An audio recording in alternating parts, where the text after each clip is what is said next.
Mga lods, nababagi ko dyan ngayon ang dalawang itlog ng ahas na naging bato.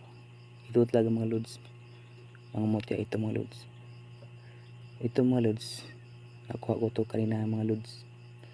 Nakuha ko to January 1, 2025. Nakuha ko ito mga lods. Ganina mga 10 AM. Ito mga lods, ang mutyang ito. Mutya ng itlog ng ahas na naging bato. Kung meron kayo nito mga lods, alam na natin kung anong ahas mga lods. Kahit maliit ang butas, makapasok ang mga lods.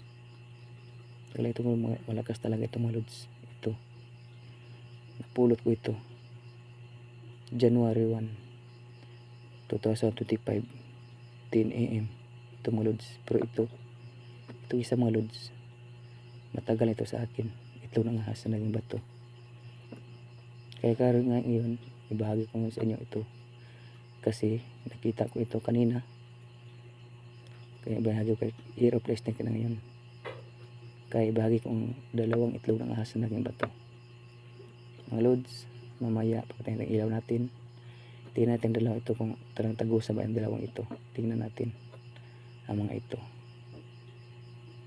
Alam naman mga lods kung gaano talaga ito kalakas itong mga itlog na ito. Kung meron taglay nito mga lods, alam natin ang anong kaya nito. Ahas, talagang ahas. Pero pag merong hawak ito, hindi ka tatry direct. Magtry direct si mga lods, ang kasama mo lang. Magtaglay ka dito mga lods. Hindi ka mahirapan mga lods. Mabilis ka, magkatakas, dali. Yan, mga lods, pagtayin ng ilaw natin para makita natin kung tagusan bang dalawang ito. Pero mga lods, ito mga lods, talaga na pagganda ito mga lods. Ngayong taon nakuha ko ito January 1, 2025. Nakuha ko ito mga lods, mga 10 AM. Kasi pumunta ko sa aking kaingin. Tapos naghukay ako dun. Nakita ko to sa ilalim ng bato. Amutyang ito ng ahas ng bato. Nakita ko sa ilalim ng bato. Kaya pinulot ko, akala ko ano lang, isa palang itlog. Kaya ngayon ko ipinupost ang mga ito.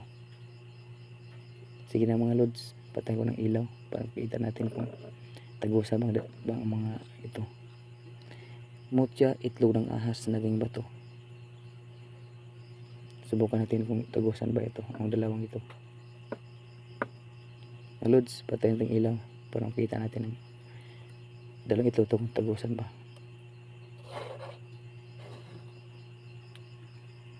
Itabi natin ang batong ito. Mga lods, unahin natin yung luma na itlog ng mga lods na ahas na naging bato. Ito ang matagalin sa aking kamay ng mga lods. Ito unahin natin. Hindi siya tagusan mga lods, hindi natagos ang ilaw sa kanya, hindi siya tagusan. Pero sa dalawang ito mga lods, ito ang malakas mga lods. Kasi parang souvenir ito mga lods.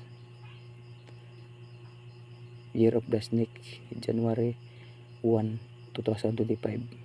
10 AM ko nakuha. Napulot ito.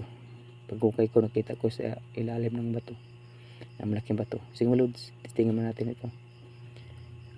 Ang itlog ng ahas na naging bato, isang mutya. At testingin natin mga lods. Ganyan palang mga lods. Kitang kita na nga ito, matagos talaga ito. Matagos mga lods. Mga lods, alam natin na gaano kagaling ito, kalakas ito mga lods. Parang nawawala siya, talagang crystallize talaga ito mga lods. Sana mga lods, gawa na paganda.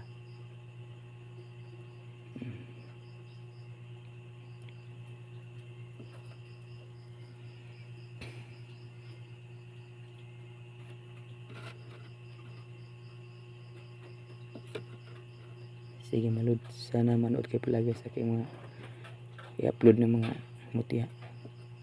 Maraming salamat. Magandang gabi.